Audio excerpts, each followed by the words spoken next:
This is Easton Jackson. I'm doing a recording of the eClinicalworks browser version because we are transitioning to it, and we'll be doing this in anticipation of the version 12 upgrade, which is coming very shortly. You will find that most of the layout of the program is pretty similar, although it looks new. There are a few buttons and things that have moved to various places. So we're going to start out here on the schedule. Your schedule looks similar to this. I've only put a couple of fake patients on here, and we're going to work our way through a few of the different scenarios. I will note, by the way, while you're on here, if you want to share a copy of your note to another provider here at the clinic, all you have to do is click the lock. Now, if it was a locked note, this little padlock would be locked, but you can still do this unlocked and then lock it later. If I click the lock, this window will pop up and I can search the person that I'm going to send this to. In this case, I just start typing and we have our fake user called Data Entry Historical. If I then hit OK, it would send a notification to the user, Data Entry Historical, and it would show up in their Jellybean. I'm going to cancel it, but this is where you could send it. You could also put a little timestamp and write a message for whatever you were wanting to message to them, and then they would see it when they opened this up. Again, I'm going to cancel. When they receive this, their Jellybean would light up, and if they hovered over the S, this option that says Review Progress Notes would show a 1. So let's open up Wolverine. And here's the schedule. There's not much going on in here. It's got his current medications and their status. The chief complaint is just what I wrote here, but it would normally be what the receptionist wrote. One other thing to be aware of is in the current versions of eClinicalworks, there is an option here in the demographics called SOGI, which is Sexual Orientation Gender Identity. This one may sometimes come up when you're searching for diagnoses. For example, if you have a patient who is transgender, female to male, if you then go searching for prostate cancer, you are not going to find it because they do not have a prostate. So you may run into that issue occasionally if you're seeing a patient who has anything marked in this particular section. And you can see where it would change right here. You've got options to choose here. Something to keep in mind, as I hear this occasionally, that someone's searching for a diagnosis and they just can't find it. Now, in our progress note, most of it looks very similar. We've got our same progress note layout. I'm going to go to current medications. We'll come back to HPI in a bit. On current medications, we're trying to capture what the patient was taking when they arrived. And you can see my current medications here, the status taking, not taking, unknown. If you mark something finished, for example, I'm going to mark this discontinued, it'll pop up this little box. This is called a toaster box. You can close it with the X or just ignore it and it will disappear on its own. So those are nice. You can ignore them and they just go away, like toast popping up and then disappearing. On the next section, on medical history and allergies, which is here, notice that on the allergy section, I can give him an allergy to, let's say, cephalexin, and it will pop up cephalexin, but it also gives you options for just cephalosporins. This one's helpful. So if you click this, it's going to catch all the cephalosporins on their allergy list. If you know the reaction, you can click it here, or you can just free text whatever you want. The type may be helpful. For example, if a patient always tells you they're allergic to Augmentin, and when you ask them why, they say it gave them side effects, that's helpful to write here, so you'll have it recorded, but you'll know that you could potentially give them other penicillins without a major allergic reaction based on this. Now that it's added on here, in the browser version, you will see these little garbage cans everywhere. So to get rid of it, you just click the garbage can. When you're removing, it'll ask you, are you sure? Yes, I'm sure. Going to jump down to the review of systems just for the briefest moment. If you're not aware, Medicare, and this applies to all insurers, not just Medicare, does not require a discrete review of system section in the note anymore. So you don't have to write anything in here. You can if you want, but from a style standpoint, I do not, and I haven't done one for a couple of years, and it's been great. If I need to document it, I'm putting it in the HPI. Now let's go back up, show a couple of other things on the HPI and the examination. Up here, I can normally click on the HPI section just like I normally would do. It opens the window, and in this case, I've got mine set to expand, and I can type or dictate whatever I want here. I could click over here and choose different templates as well if I wanted to. They've introduced a section called Quick Text, which is this little plus icon right here. When I click here, it quickly brings up me this section, which I can still type or dictate here if I want to, but it opens and closes faster. In addition, I can also choose a different HPI category. For example, I'm going to search for hand, and it takes me all the way down to the orthopedics hand left hand template, which when I hit OK, then I could start dictating in here, and it would put it in the section under left hand rather than new symptoms or interim or whatever you have. You'll find that here in the HPI.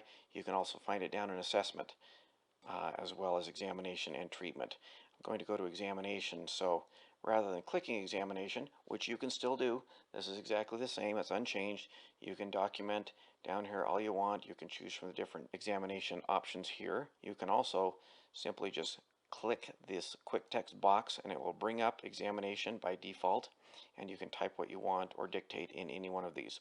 Also, in case you're not aware, these little arrows that look like a greater than sign, in some of the examinations they can let you quickly add a default negative normal description here. Once you've done this, then you can also delete anything that you want or add to it here. This is a little bit faster. If you decide you don't want that and you're just going to take that section out, just click on the arrow again and it toggles on and off. Now this is the same verbiage for all of us. It's not customized. We all get the same one, so I tried to pick things that are reasonably normal that most of us would use. If you don't add a section, then it just won't show up on the progress note. So when I close it, you can see that it added the sections. To go back in, I can click right back into the quick text and it opens right here. I can still go ahead and click on examination or anything else like I always have, but the quick text is faster. While we're here in Objective, eClinicalworks, for their own reasons, has a section called Past Results, which I really don't think should go in Objective, or at least I think it should go down below. But if I decide that I want to pull in some past results, they would go right here, because I may want to include them on my note. To do that, I'm going to go over to the DRTLA tab. When I click on it, it's going to bring up some of their prior results. Now by default it only shows you 3 months, but I'm going to take it back a couple of years here, and in so doing I can see some resulted orders, and I'm going to add their, let's see, this CMP from 11-1. Now this arrow here, this will just add the most recent result from here. The arrow in the middle will add the last 3 chronologically. So when I click that one, it's going to pull it over, and you can see in this past results section, it just added the CMP by date of the last 3 that were done. If I decided I didn't want some of those, I can just click on past results and it brings them up. Again, garbage can, the one that I don't want. I'm going to get rid of the one with no results, close it, and it's gone. So this is a way that you can pull in labs into your notes. Bear in mind that they have to be marked reviewed. If they're not reviewed, you can't pull them in yet, because presumably you or someone needs to review them. Now, down in assessment, this is very similar to what we do now. When you open it up, the cursor opens right here, and you can just start typing a diagnose here, whatever you want. You can also search for partials. You don't have to search for the whole name, and it'll get pretty close, so I'm going to choose strep throat. That's an easy one to add. Many of the times, though, I'm going to be seeing a patient for a chronic problem, not a new problem. So I can click over here on PL for problem list, open it up, and there's their problem list. And I can just start adding the ones that I want. And you can see them added down below. Again, if I decide I don't want one of them, little garbage can right here, just get rid of it and it's gone. There's also this box for previous diagnosis. This one shows other non-chronic problems for which they've been previously treated, such as a UTI or something. This one might be helpful, but I find it gets cluttered up really fast after they've been seen a lot of times. In addition, there's the button right here for problem list. Let's suppose you're talking with the patient and they have a new problem and you're not assessing it today, but you want it on the problem list so you don't forget about it for the future. I can just click on problem list. I'm going to click on the button add ICD, and I'm going to add a different diagnosis because maybe they just saw endocrinology and got diagnosed with hyperparathyroidism, which we'll click right here and add it. So it added it to the problem list, and you can see there it is, and you can see the date that I added it, which is right here, and who added it, and I'm going to hit OK. Notice that I haven't actually added it to today's assessment, but it's now on my problem list so I can use it in the future. Next, while you're here on the problem list, you can also click on here to clean it up. So if you get on here and discover they really don't have psoriasis, that was wrong, or maybe they've been miraculously cured and I want to move it off their problem list, you can click on it, choose this option for remove. Now it gives you these options of remove erroneous problem, which I don't really like ECW's verbiage there at all, because it may not be erroneous, it may just be passed. But that's the button you click if you just want to remove it. If you want to remove it and add it to the medical history, you could do it here. So I'm going to do that one, and it gives you this little discussion on what they think about it. I'm going to hit OK, and now psoriasis is on my list, and I'm going to hit OK and close it. Like usual, you can document your discussion down here, but realize that the patient doesn't easily see your notes discussion here. So if you want them to read it easily on their problem list and their visit summary, this isn't the best place to put it. But a lot of people put their differential diagnosis and provider level discussion in here. Another thing that you can see is there's a spell checker, which is this little AB checkbox here. I've misspelled these two words. And when I click it, you can see it found them and it wants to correct it to attack. I'm going to ignore this one because it wants to change it to a capital H-E-A-R-T-T. I think it thinks that's a name. I'm just going to tell it to change all.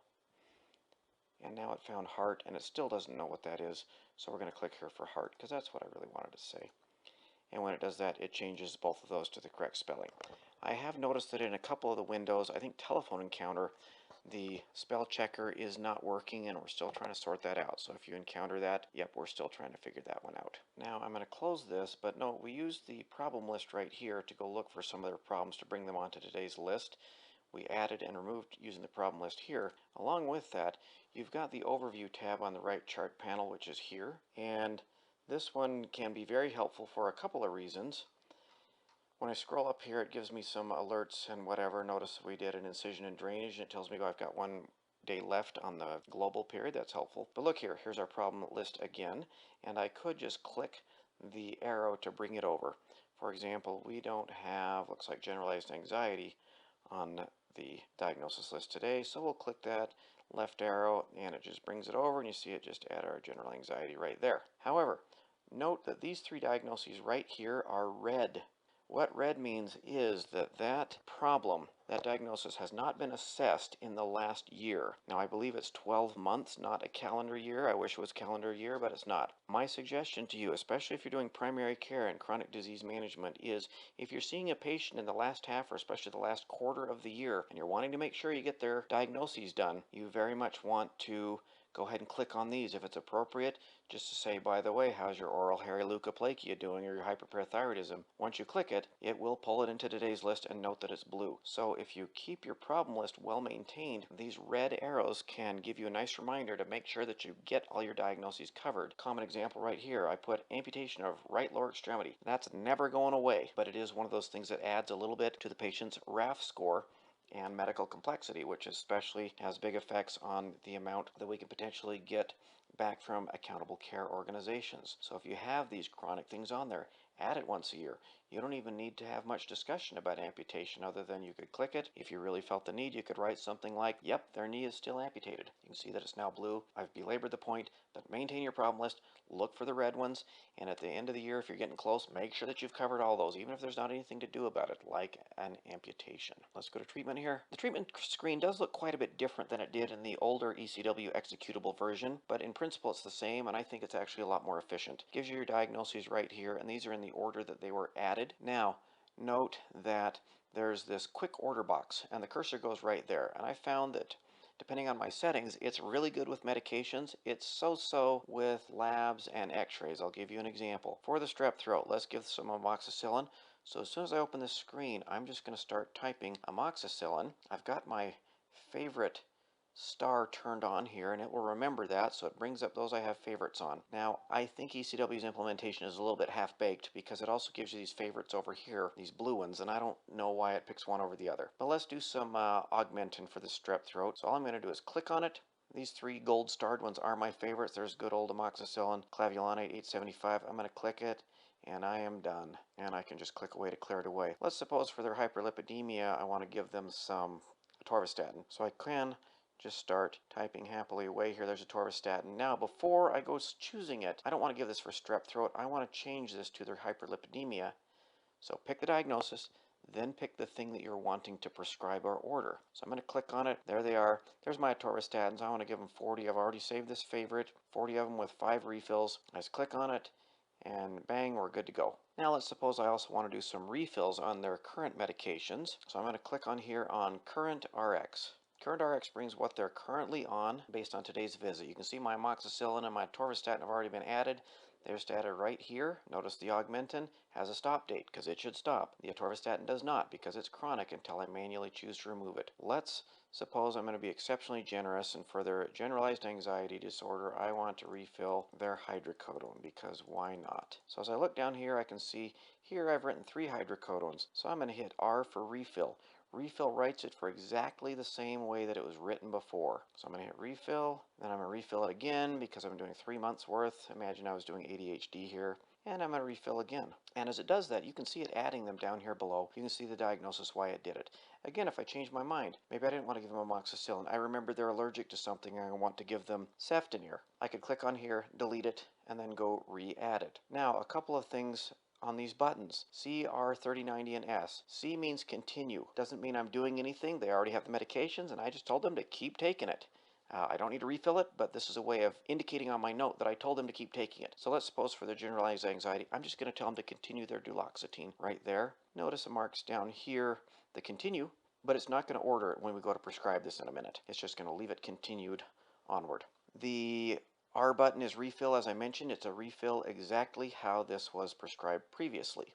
Now I can still hit refill and then go back to the treatment screen and actually edit it if I want to. Stop is pretty self-explanatory. That means I'm stopping it. So I'm going to stop their Percocet because I just gave them a bunch of hydrocodone. So I'm going to stop that. Notice when I get this, it says, hey, do you want to send a cancellation request to the pharmacy? That might be a really good idea. For example, if they are on lisinopril and you stop it because they're having angioedema or tongue swelling or chronic cough, yeah, I'd like the pharmacy to stop sending them refill reminders to pick up their lisinopril because I wanted it stopped. So I'm going to click OK, and it's going to try to open up the e-prescription logs. Now this is a little bit tricky on this one because this is a fake patient, but normally it will show what I've discontinued. We'll look at that one another time. The other buttons here that I haven't touched on are 30 and 90. This is to write the prescription for a 30 or 90-day prescription. Let's go down to, up to the atorvastatin. That would be appropriate. If I were to click 30, it would refill it with these instructions. So once a day, so 1 pill a day for 30 days.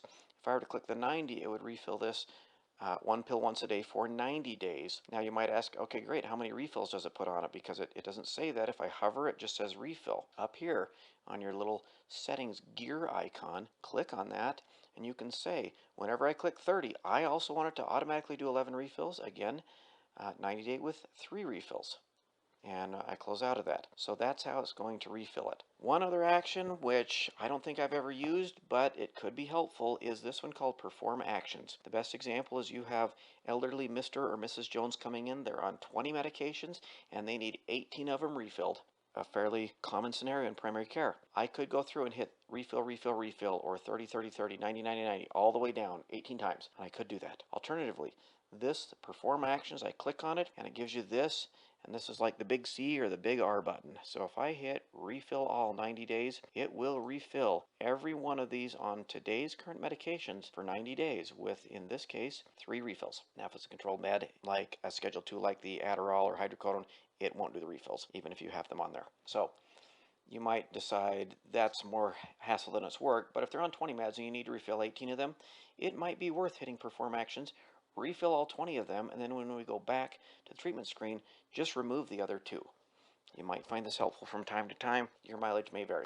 Go ahead and close this, and you can see as it refreshes, we've now added, there's my Augmentin, there's my atorvastatin, there's my 3 hydrocodones, there's my, look at that, continue my duloxetine, and there I stopped the Percocet. Stopping here also means that at midnight tonight, it's going to drop off their med list. So if I saw them tomorrow, Percocet would no longer be listed on their current meds. Again, a little garbage can right over here as well, so I can delete any of those if I want to. We're also going to go ahead and e-prescribe these in a moment, and you'll see a little lock appear. Once the lock appears, you cannot delete them off of today's medication list. If they're not controlled, you can resend them or you can reprint them. If they are controlled, you cannot. Presumably to keep people from reprinting the same prescription over and over and perhaps diverting it. That seems unlikely that they're going to do that with atorvastatin.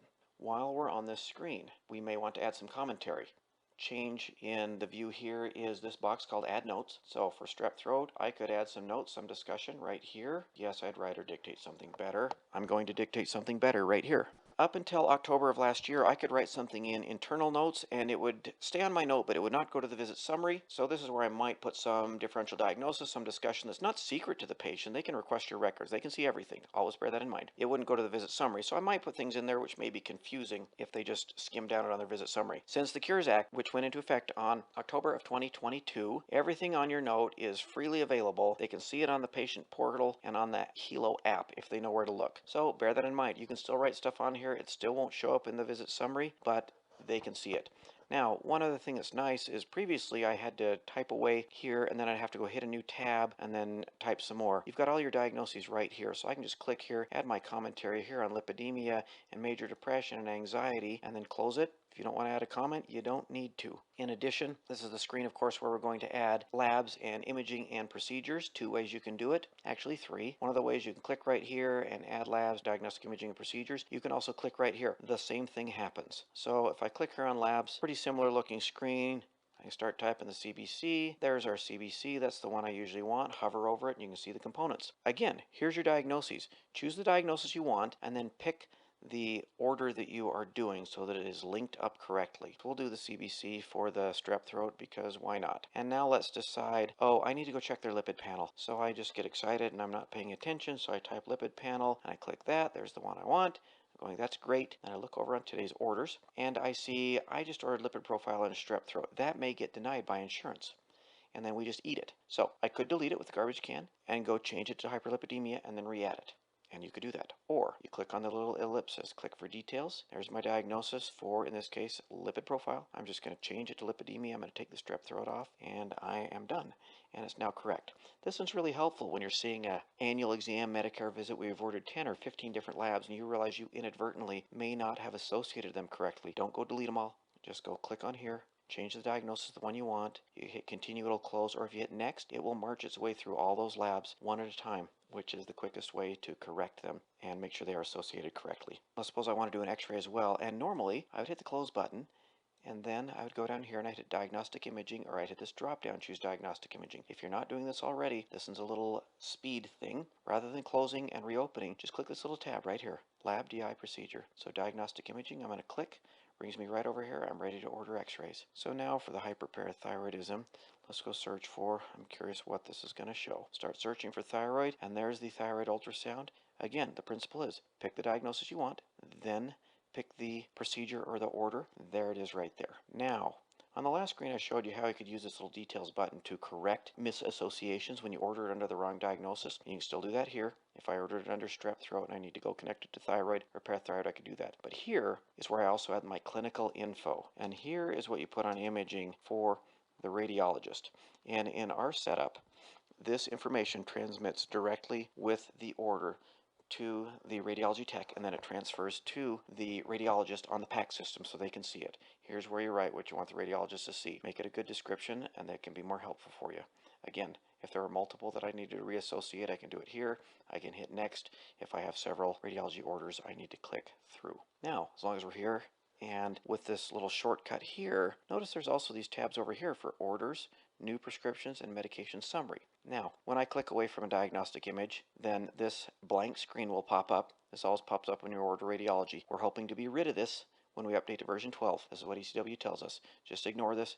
It used to say, is this going to be reviewed by our radiology partners? Now we've removed it. We just can't get the screen to go away. It's supposed to go away with version 12. Just click OK, ignore it. Now that I went from new order to new RX, I'm right here where I could add new prescriptions. So I could add their lisinopril right here and I'm good to go. Look, I click it again, medication summary. I'm back over here on the current meds, so I can review, I can stop, I can do the 90 days, whatever. All of this is try to help you jump from here to here to here rather than closing the screen, scrolling up or down, opening a new screen. After you've done this once or twice, you'll find it to be really quick, save you some time. Let's talk about favorite medications for a little bit, and let me show you this quick order as well. I'm going to delete their Augmentin. I decided, oh, they told me they get GI upset, so we're not going to do that. I'm going to do azithromycin. So I just start typing in the quick order, and azithromycin pops up. I'm going, excellent, that's what I want, but I don't want it for hyperlipidemia. Again, pick the diagnosis you want, and then click the order of the thing that you want to order. When I click it, this pops up. Here's my favorites. Here's my Zithromax favorites right there. There's, that looks like the chlamydia dose right there. There's liquid dose.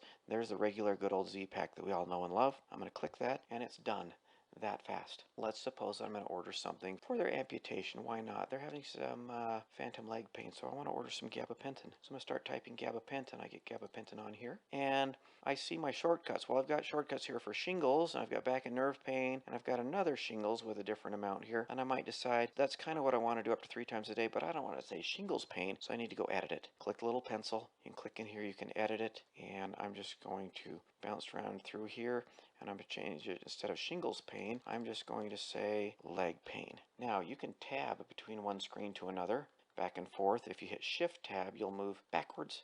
Tab is forwards. Notice that it took out my number of pills. The prescription writer tries to do math, but once you start putting extra detail in here, like might make you drowsy or something else, it gets confused and you can't do it. So I'm just going to type 90, and I'm going to type capsules. If I didn't want to type it, I could also just choose it right here. There it is, and we'll give them 2 refills, why not? And I'm going to hit OK, and I'm going to order it. I want to do one other example here on the lipidemia. Let's go to, let's see, we gave them atorvastatin. Let's say I changed my mind. They said, oh yeah, a while ago I took that. I think I got achy. I want to try some Crestor. So I'm going to click down here to make that window go away. I'm going to dump their atorvastatin. I'm not going to order that. Instead, I want to do some rosuvastatin. So I click on rosuvastatin. There it is. I've got some favorites here. And notice each one of my favorites, there's the diagnoses here, 5, 10, 20, and 40 on the Crestor. Got it for 30 pills with 5 refills. Well, this is a chronic med. They're going to be on this for a long time, and I want to write the 90 days so they can get it from their mail-in. So otherwise it's the same, but I'm going to give them the 10 milligrams. Well, let's do this. I'm going to go in here, 1 tablet, orally once a day. I change it to 90. Look, it updated to 90 tablets. I'm going to give them 3 refills. Now, before I prescribe it, there's a very good chance I'm going to want to order this again on another patient. Let's just add this as a favorite. Pops up this little review screen. Is that right? Yeah, it's right. I just wrote it. While I'm here, the odds are very good that I'm going to want to have a favorite for the 20 and 40 and 5 milligram of Crestor as well. All the other instructions are the same, so you just change from 10 to 20, add as favorite. Yeah, okay. Do my 40 milligram, add as favorite. Yeah, okay. Do my 5 milligram, add as favorite. And there we are. Now, I haven't actually prescribed it. I just saved a bunch of favorites here. So let's go back to my 10 here. I hit OK. The hitting OK is what actually prescribed it. And there's my rosuvastatin. What do I do? The 10 milligrams, 90 days with 3 refills. Well, next time, let's delete it. Why not? This is a demo. So next time I'm coming in, next time I'm seeing Mr. Smith instead of Wolverine, there's my rosuvastatin. Look at that. Bam. There's all of my my orders right there. So look, I can see my 30s, I can see my 90s for every dose. Now, ECW, I don't think is quite that smart in how they wrote this, because 5 milligrams is clearly less than 10. I think they're just going off the first number there, which is why it orders that way. I can't change that. It's just like that. Just go with it. However, now I've got all these written, so all I do is, let's suppose we're giving 20. I'm going to give them 20 of the 90 day. Bam, I'm done. So my point here is, for these chronic meds like the ACE inhibitors and the ARBs and the beta blockers and so many more, where there's multiple diagnoses, when you're in there writing a favorite for the 10 milligram lisinopril and you're about to prescribe it, if you haven't made favorites for the 5, 20, 30, and 40 milligram, take just a moment. Yeah, it takes a second or two while you're there. Save your medications in all of the doses available, and next time you come in, it's one click and you're done. A little work on the front end saves you time again and again and again every time you see that patient. Let's close this one out, get it out of the way, and let's send some prescriptions. We've got some regular meds, we've got some controlled meds. This is a good example if I was doing chronic pain treatment where they're picking up 1 prescription each month, or Adderall. So let's go ahead. Now there's your send button here. As ECW likes to do, they like to hide menus so you don't see them till you want, with this little caret, as they call it, and it gives you all of your options right here. Now when you click send, it will try to e-prescribe it. I find that when you click the send button, along with sending the medication, it often orders your x-rays as well, and it transmits them over our system. The way we have it set up, you do not have to transmit them. The rad tech does that. So I don't click the send button. I click the little arrow. Let's go ahead and send it, and we're going to e-prescribe. Notice while we're here, if I needed to print their prescription, I can do it right here. If I need to print their labs or their imaging because I'm sending them down to the street to the hospital, just print them out.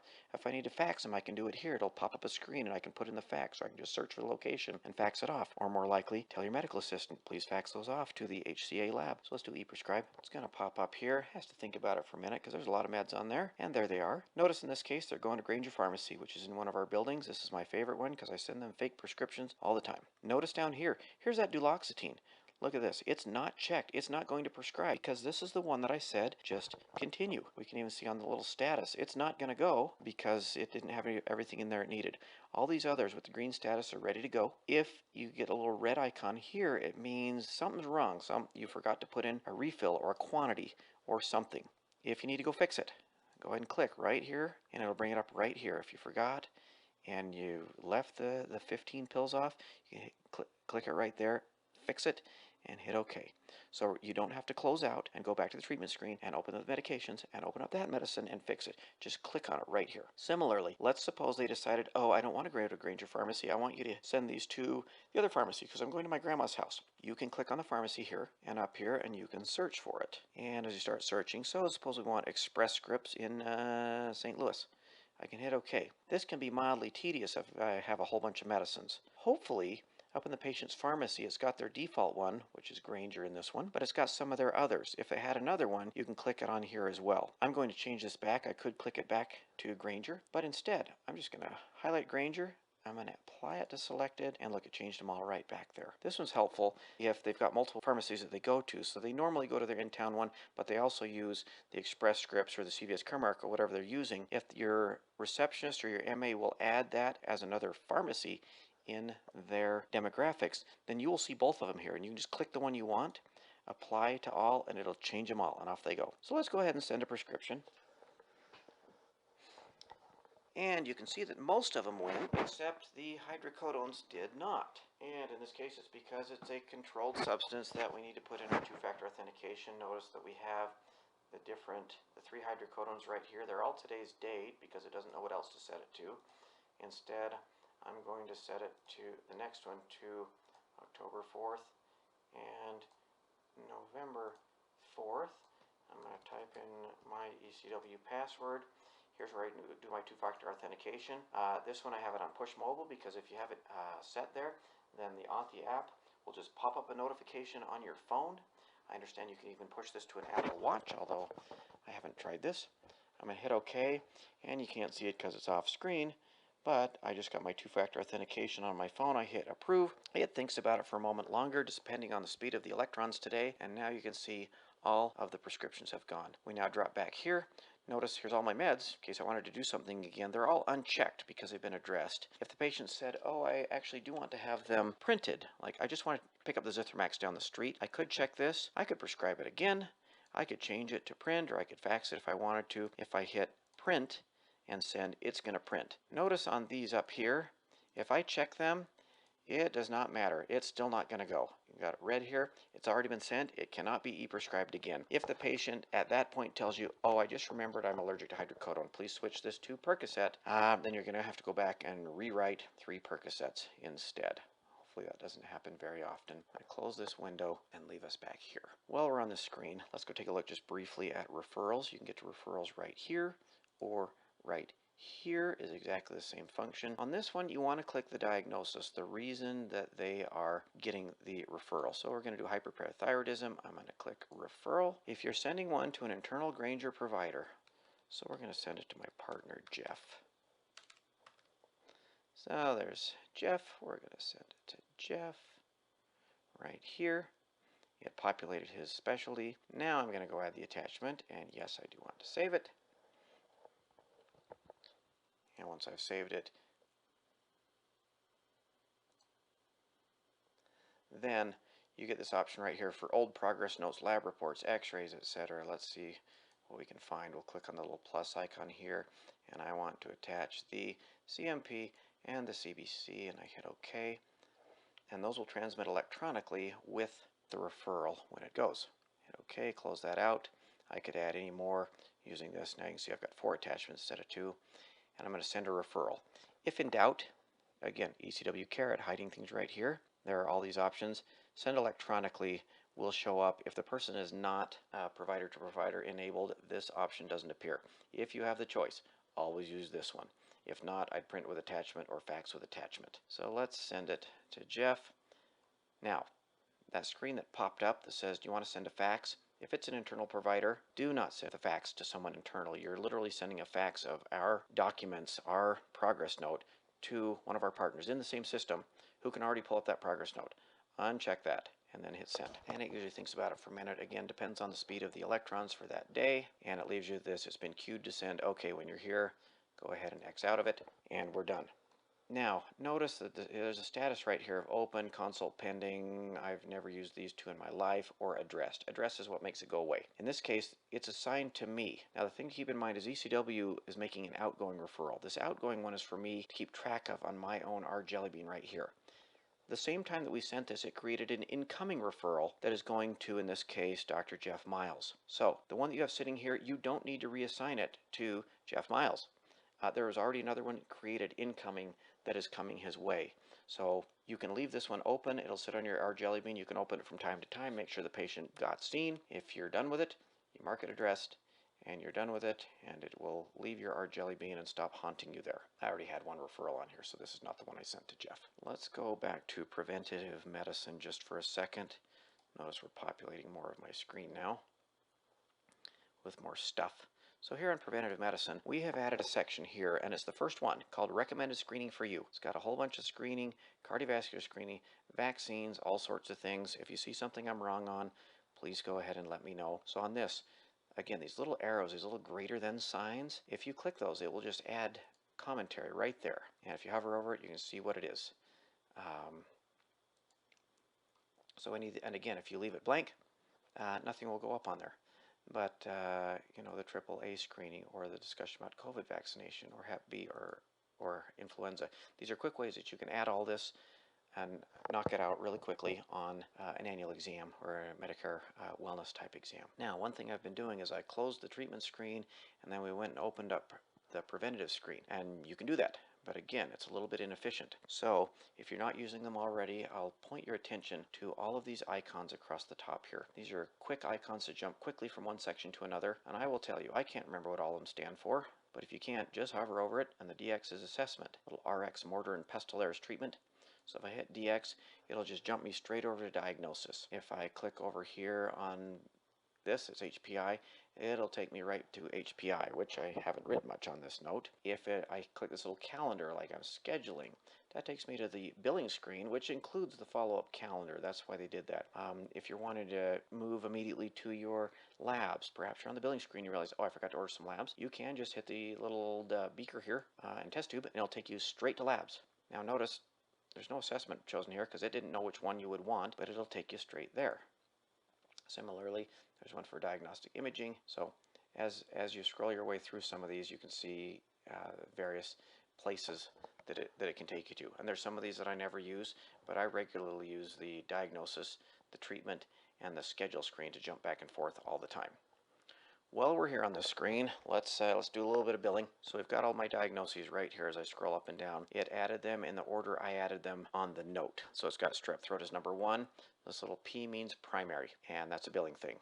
Pick your most important diagnosis. Whatever you assess is the most important today, pick that. Now, you can drag the order. Maybe I decide really their hyperlipidemia is more important, so I'm going to drag that to the top. Then I want parathyroid second. Notice the primary stays with it, so click up on here, and now it makes this one primary. Again, if you decide, well, I didn't actually need that on here, I'm not going to assess or mention that I talked about their amputation today, sure, I could garbage can it right here if I want to. Now that I've got these in the order I want, now I'm going to do the billing. If I'm doing an E&M visit, I would just click Add E&M, and it'll open to Established Patient, and there's the 99211 through 5 that we all know, prolonged service if you're in there a lot. New patient gives us 201, which doesn't exist, by the way. That was removed. You can't bill it anymore, and no one ever did anyway. But there's a 202 through 205. For Granger, don't select the transitional care management. We have a whole team that does that. You can't bill it until 30 days after the patient was discharged. They will bill it for you, so don't be picking that one. A little bit of pre-op and post-op stuff for the proceduralists and surgeons. And preventative medicine, these are your annual exams, are here as well, along with the Medicare codes. Most of the rest of these I'm not going to touch on because we're not really doing much there. So I could choose those there. I could also add a CPT. This button's always been here, but in the browser version, there's also the option just right here. Let's suppose I did a laceration, a 12001. There it is, laceration. Notice there's 2 of them. This one says facility. Facility is not Granger. It is not the clinic. This is one done in a hospital. It bills and codes less. Do not pick this one unless you actually did the laceration repair in a facility. Let's do the same thing over here. The add CPT. Come here. In this case, I happen to know it's 12001. There it is. And look, there they are. There's the regular one. There's the one in the facility. Notice there's the fee. If you don't have it checked, I suggest you check Show Fee. You can uncheck this one if you want. I have it turned on for training purposes, but maybe you want to uncheck it so you don't actually pick a billing code that's inappropriate. So this lets you know if you bill the one in the facility, you're going to charge $100 less, and more to the point, it's probably going to get denied because the facility is wrong. So you just click that one, you'd add it, and now the 12001 is added. Let's go add our 9921. We'll make it a 215 because it was busy. Notice it added the diagnoses right here. 1, 2, 3, 4 corresponds with 1, 2, 3, 4. If you need to add a modifier, which we would do in something like this, you just type it right there. Modifier 25. Billing notes you can write down here that the billers can see. You can write your follow-up if you need. And then there's the close and the done button. Most of you know this one, but close simply closes the window. It's just like clicking the X. If I hit the done, there's this little check mark there. When I mark done, it still closes the window. It appears exactly the same, and you can still go on and edit some more of your note if you need to. That's fine. However, up here on the schedule, notice that I now have a check mark right here. So as I'm going down through my day, either at lunchtime or the end of the day, I can review what was done. And when I see this, then I know, okay, that note's done. What that means is if you hit the done button and you weren't actually done, you may want to go finish that note up right now, because as you're skimming down at the end of the day or lunchtime, you may not remember. You may leave the note incomplete. So we're almost done with Wolverine here. Let's talk about slightly different view for adding therapeutic injections and immunizations. They are right here in the treatment section. So I'm going to click on it. Either one opens almost the same screen. I click therapeutic injections, and there's today's therapeutic injections. If I clicked here, here's today's immunizations. It's the same process. I would just simply click add, and it's going to open the window where I can order something, and we'll give them some ketorolac. I'll give them the 30 milligram, and I'm just going to order it, and that's all I do, and then my nurse is going to fill in the lot number, expiration, etc. But notice you got your diagnoses right here. You don't have to do this, but if you click it right here and hit OK, then it's associated with the reason why you're given the shot. And when you get down to your billing, it will already be connected rather than you or your biller having to add it. Immunizations, same principle. We could add another one here. Again, garbage can. If I decided actually I wasn't going to do the ketorolac, then I could just delete it. This little P here means pending, by the way. That will go away once they mark it administered and put the details in there. You can also see their old vaccines, especially for a well child or an annual exam type visit. Click immunizations right here, and it will bring all them up. Now this patient's fake, so he's got all kinds of stuff. But for Granger, we have this tab right over here, this pane, and this is pulling dynamically from USIS, which is Utah's immunization registry from the state. So you can pull these in. It looks like we may have inadvertently transmitted a bunch of vaccinations over to USIS, so they might think Wolverine's really well vaccinated, so I guess that's good for him.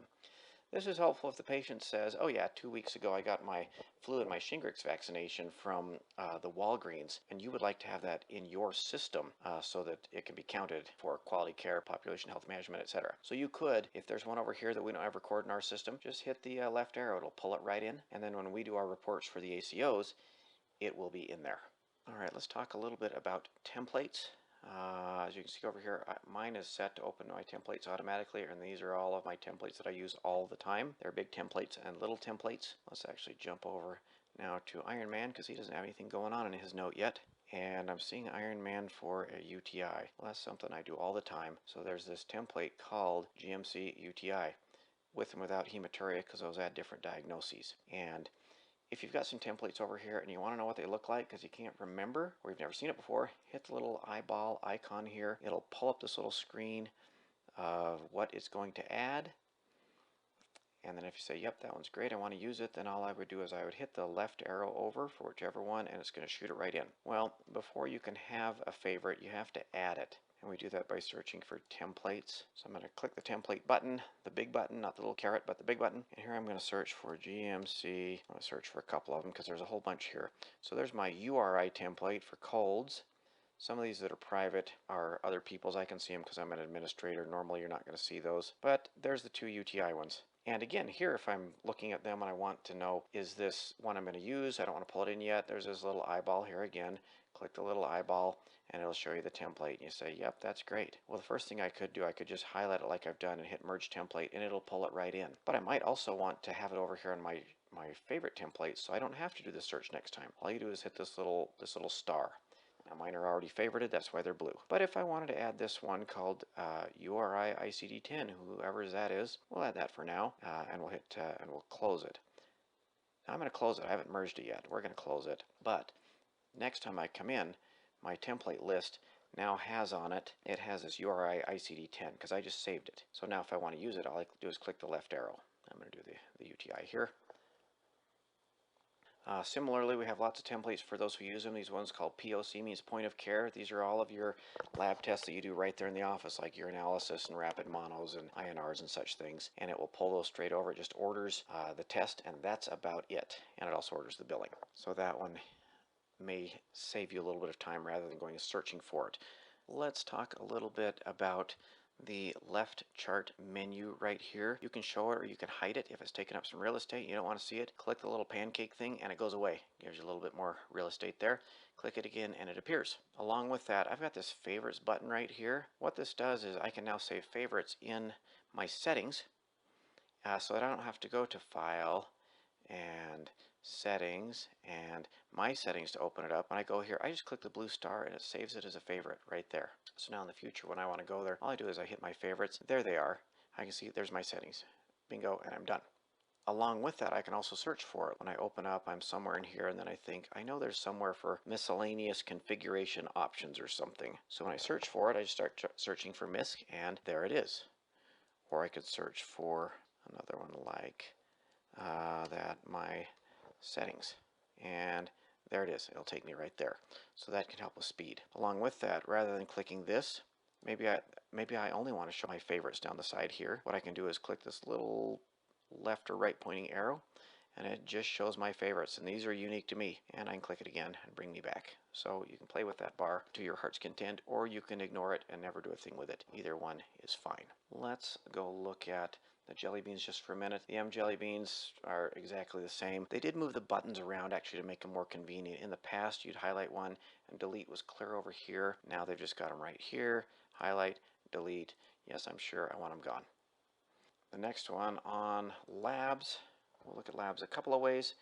These are labs on our buddy Wolverine here, a CBC and a CMP. I can individually click on it and just show the CMP. Which we're all used to looking at lots of times. Now, here it is. This is in this horizontal format that none of us look at labs on. Like we do now, no change. You can click on the paper clip. There's a view. You can print it. You can close it, whatever you want to do with it. But there's also a tab right here that shows you the same thing. So another way to see it. The bigger deal is this. There's this tab over here that is not on the executable called Progress Notes. Now I can't completely show it to you on this because this is a fake patient, but normally if you click Progress Notes, it will show the office visit right here that you use to order these labs. This is really helpful if you get a urine culture and you can't remember what you gave them and is it sensitive or not. Normally you'd have to go click Encounters and open the note, and then look at it, see what you gave them, close several windows to get back here, and you may have forgotten by the time you get back. Instead, with a regular progress note, not a fake patient, click this and it'll show your whole note right there in that tab. And then all you do is just jump back, add your comments, forward it to whoever you're going to, and you're done. That's one way. We've got a couple labs here, and I'm going to go up here to view all reports. In this case, I'm going to hit the arrow, and I just want to see the ones that are by this visit. I think these are fake, so they're actually separate visits. But here it shows my CMP.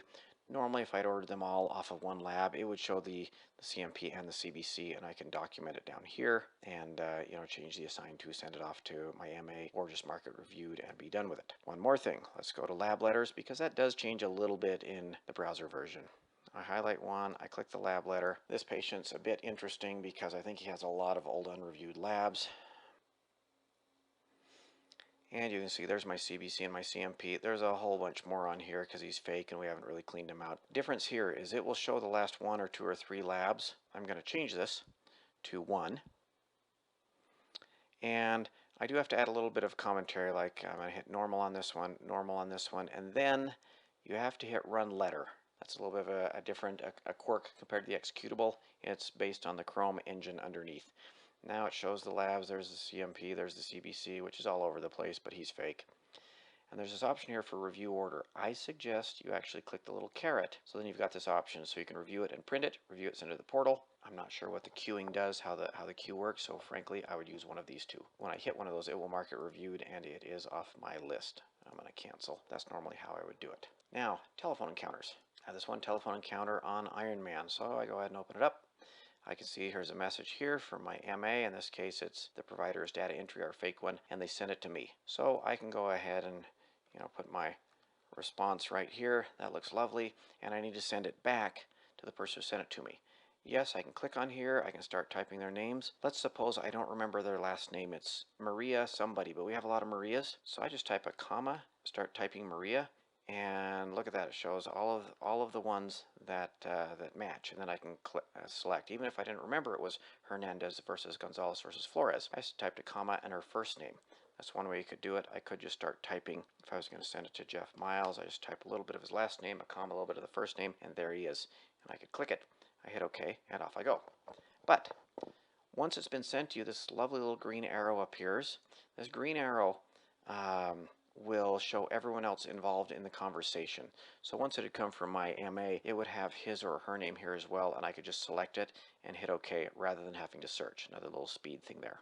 Hopefully all of you are doing this, but if you're not, remember that you can do prescriptions and labs directly from the telephone encounter. It's a little bit different on the browser in that it opens. This would show meds that are going to go today. There aren't any yet, and there isn't a send new prescription. I think it's a shortcoming, but they programmed it that way. So I'm going to hit current RX. Brings us to our current prescription window that we saw earlier, and I'm just going to go to add RX, and now I can type in the new diagnosis or the new med that I'm going to send. Now it's going to give me this warning because this is an old date. It's not based on today. I'm just going to hit OK, and now it's sitting in here. Now if I send the RX, click the button, it's ready to go. This is going to go to Publix in Florida. I'm not actually going to send this, or they'll think I've lost my mind, but that's how I would send it. If I'm done, I could mark it addressed, and it'll pop up a box that says, are you sure you want to address this? And I hit yes. Or if you just hit address and close, it will close in that one click. So one less click there. In addition, you can order labs, diagnostic imaging with add right here. I suggest that if you're going to do that, you actually go to the virtual visit here, which is your own little mini progress note. And I would click on here, add the assessment and add the treatment like usual to make sure that it gets associated with the correct diagnosis. Otherwise, I won't have a diagnosis with it and it may get denied. And hit this address and closed. Normally, you can do a telephone encounter by open a patient's hub. So, I could go here to Wolverine and I can hit new telephone encounter and open it like I'm normally doing. I can also do it here with just new telephone encounter, and then it pops up. It's going to have me search for the patient. And there it is, it pops up. Let's go to documents. So here in documents, the D Jellybean tends to be the bane of some people's existence because they get a lot coming in over the interface that they may or may not actually want. So I've added a couple of documents here going into Wolverine, and here's one over the Steward interface that I don't want, and here's one over the HCA interface that I don't want. Now, if I really did want them and go ahead and review them, yep, I can click on here, I can mark it reviewed, I can hit OK, and off it goes. And I'm not going to save this because I just want it to go away. But instead, I can click on this, and if I decide, now this is a junk document, I don't need it, I would throw this away if it came in the mail, click that and just hit delete. Even better, if you click here, you could delete all of your documents if you wanted to. I'd use caution doing that, but you could. Or you could reassign them. So we could send them to Jeff here as well, which would be a mean thing to do, so we're not going to do that, but we could. So another way. One other thing while we're here, let's go back to our progress note.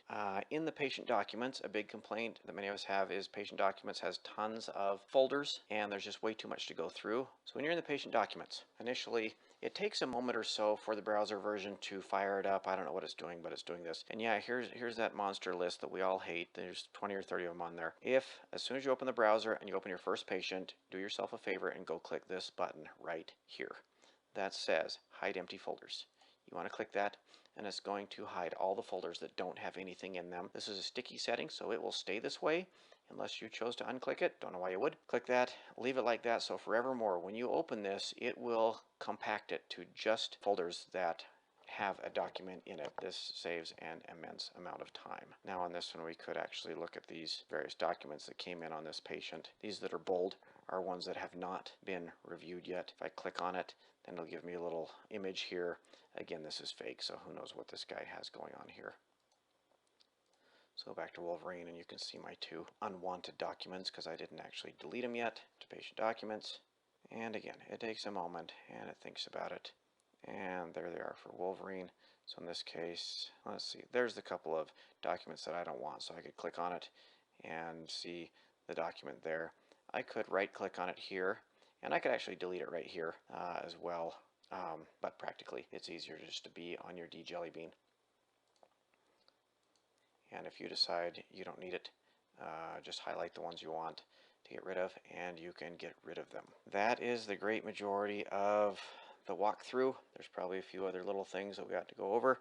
Overall, the browser version is much more efficient, and if you haven't gotten to it yet, well, you better hustle because it's coming soon, and it does get faster, even faster than Executable once you get there. And I'm glad you made it through this whole video, riveting as it is. Hopefully this is helpful, and I'll talk to you soon.